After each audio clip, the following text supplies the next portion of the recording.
Welcome to my workshop. In today's video, it's all about resin casting, mainly casting it in a pressure pot.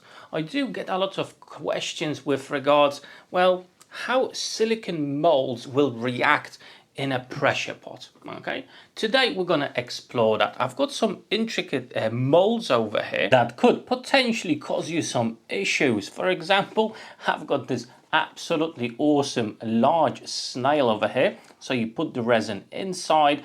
On one side you can actually put different types of materials just on the shell side. Today I'm just going to go with a basic design just to show you how this will react and what type of outcomes you can expect from actually using a mold of this type in a pressure pot. Now I've got another mold of a snail, a large one as well. This time it's a lot firmer. As you can see, it does have some supports. However, it does have some really hard to get voids like the eyes just over here. Okay, so yeah, we'll explore how the resin will react in molds like this in a pressure pot. These really cool silicon molds, the resin I'm going to be using today, glow in the dark glitter and all the pigments and everything else, I'm actually getting them from a website called Let's Resin.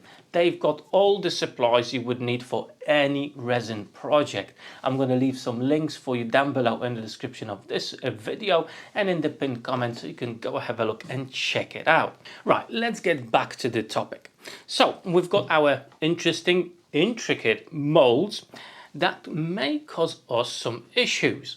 So for example, if you are making products to sell, it's the speed you're after. Okay, so you want to create your products as quickly as possible, but on top of it you need to make sure there's no air bubbles. Air bubbles in your project can actually ruin it and make it unusable. Okay, and this is where the pressure pot comes in play.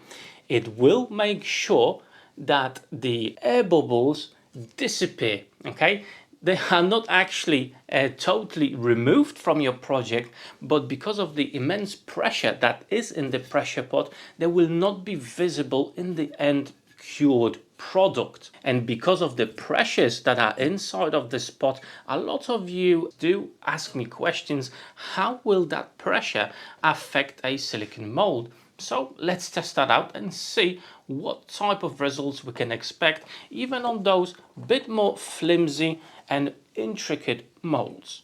So now the first step after choosing your silicon mold is getting the right resin for your project. Okay, if the mold itself is very intricate, it does have a lot of bends and it's actually quite hard for the resin to fill up, you need some sort of a resin that the viscosity will allow it to get to all the nooks and crannies.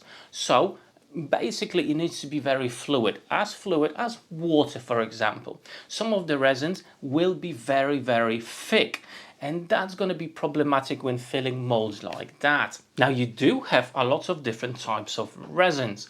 Some of them will be fast curing, some of them will have a very long open window and they will cure over, for example, 24-hour period. The longer the cure, the more possibility for the air bubbles to escape. However, in molds like this, it will be very hard for the air to actually escape, even in the long curing resins. So today I'm going to add another difficult task for the pressure pot. I'm going to be using fast curing resin. Okay, so you're going to have demold time in 4 hours. Using a pressure pot will actually accelerate the curing process of the resin as well. How much? That's difficult to say, and it's based on many factors, and you would have to experiment yourself, as it's very difficult to say what would be the accelerated time. But what is the difficulty when using fast curing resin? Well, it's the air bubbles won't have enough time to actually escape the resin itself. And as I said, pressure pot is the perfect tool to tackle that issue, to tackle resins that cure really fast and very intricate molds as well. The pressure pot is actually not removing the air from our projects. It collapses the air bubbles to a size that are not visible to human eye. And because of that, a lot of you do have the question of how will that affect intricate molds like this. Now the mixing ratio for my resin is 1:1 by volume. To make sure I've got the correct amounts, I'm just using these cups with marks on them to make sure I've got equal amounts. Now both parts I'm just gonna move to a larger container where I can mix it properly. Just make sure to scoop out all the resin. Now it's time to mix our resin properly. Make sure you get a nice consistent structure of your resin. After mixing, I'm going to leave the resin to sit for about 3 to 5 minutes to allow any air bubbles to escape. Okay, now it's time for the fun part. We're going to be mixing some colors and effects to hopefully achieve something interesting. Now, I'm not very artistic, so please don't expect too much from me. However, I can imagine you guys do have some fantastic ideas for your projects, and I bet your results would be absolutely stunning. First of all, I'm going to sort out the eyes. I have put a bit of resin into smaller cups as we're not going to need that much of resin in those colors that I'm going to use for eyes. And I'm actually going to be using two types of mica powders, black and gold. I think eyes in those colors will look particularly interesting. The eyes in this mold are located just deeply inside of the mold. So this is what I'm going to be using to make sure I get to those nook and crannies where the eyes are.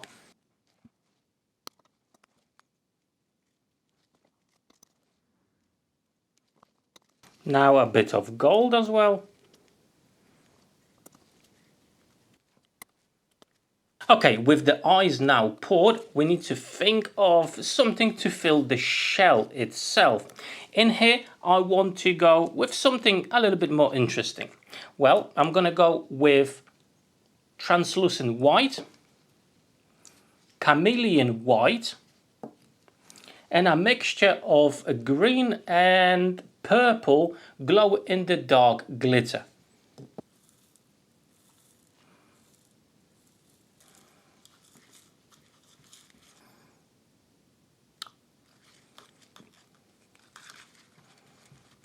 And now we can pour our fancy mixture to our mold.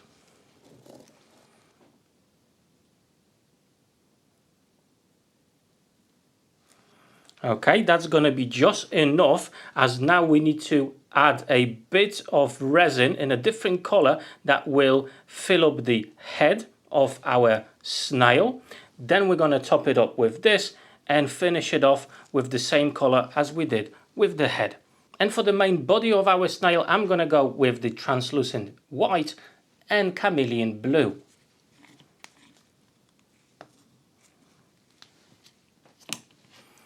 Look at that, absolutely gorgeous color. And now carefully we can add our mixture to the head of our snail. Now I'm going to top it up again with the first mixture that we did.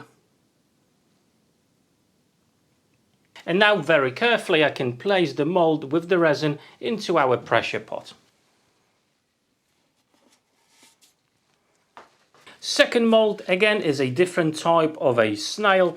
It's actually going to be quite hard to get to the eyes there. So again, I'm going to use the same system. Okay, I'm going to get some of that black and gold resin inside of those eyes. Now inside of the silicone mold here, you've got a really nice shape of a shell. And basically, you can use a brush to brush on a bit of color on that. I'm going to use a bit of this gold resin and a bit of black as well. However, now it's time to fill up the main void of the shell. And again, I'm going to be mixing and matching some of the chameleon powders, a glow-in-the-dark glitter, and a bit of base color.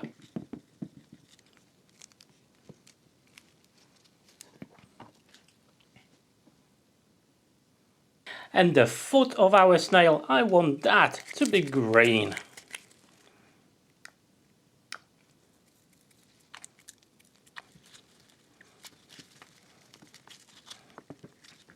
And let's top that up. And we're ready to whack this into our pressure pot.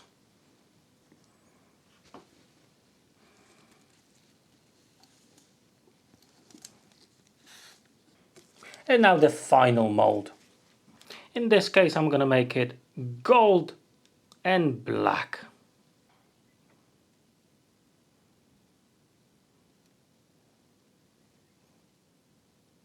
And now that can go to our pressure pot.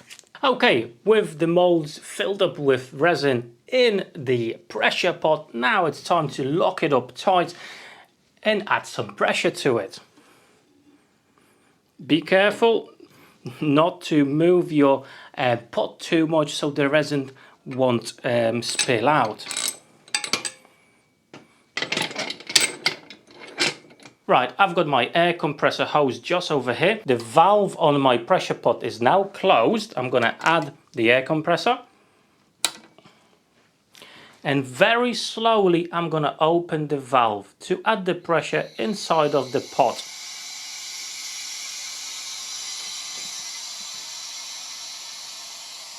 And I'm going to build up the air pressure to about 60 psi, which is just around here, 4 bar, just over that. Okay, when I'm ready at the correct pressure, I'm going to lock the valve again and I'm going to unhook my air compressor.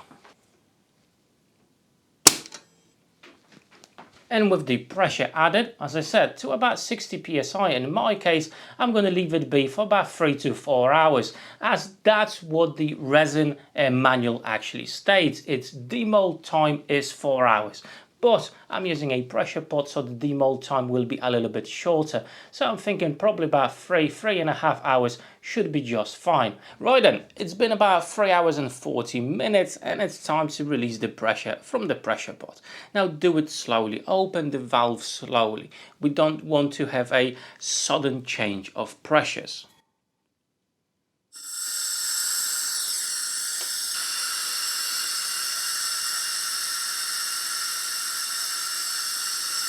And when the dial reaches 0, now it's time to open the pot itself.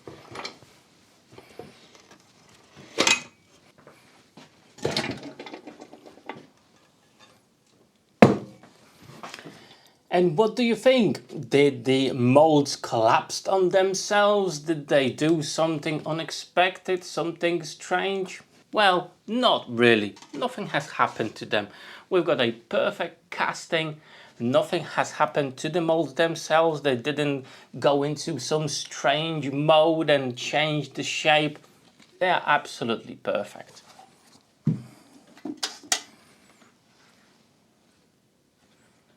And now it's time for the hardest part, which is actually removing our castings from these molds. This one should be quite simple, I think. Yeah. Check that out. Absolutely beautiful. So, so cool. And the bottom as well with that gold. Absolutely gorgeous. Great stuff. Let's try to get the snails out. That's gonna be a little bit hard, I think. And check this out. This snail looks absolutely so, so cool. You can see the glitter inside of the shell. Absolutely brilliant. And the final one, I think this one's going to be the hardest one to take out, but we'll see. It's actually not too bad, it's coming off.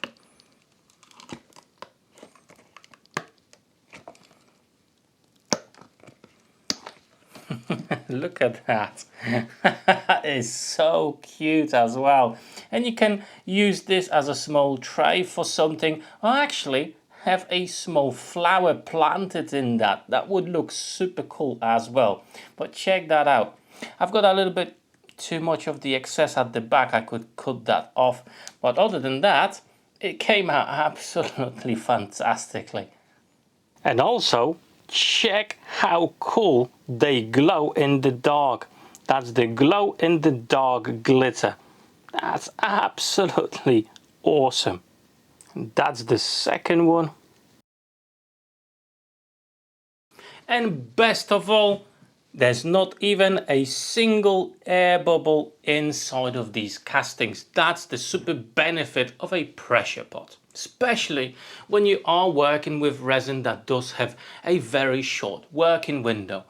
As you see, 3.5 hours. It's fully cured in a pressure pot with a fast curing resin. And with intricate molds like that are quite flimsy, as you can see, nothing has happened to it. The pressure did not affect that at all. So I hoped I did answer some questions that, well, you were asking me in the recent months. You can for sure use a pressure pot with silicone molds, even the more complex ones. There won't be any problems at all, and your castings will come out absolutely perfectly with no air bubbles at all. I hope you enjoyed today's video. If you did, make sure to subscribe to my channel. But I also do have a full playlist of super helpful videos when it comes to resin casting and everything else. It's a large amount of videos with all the knowledge you could need.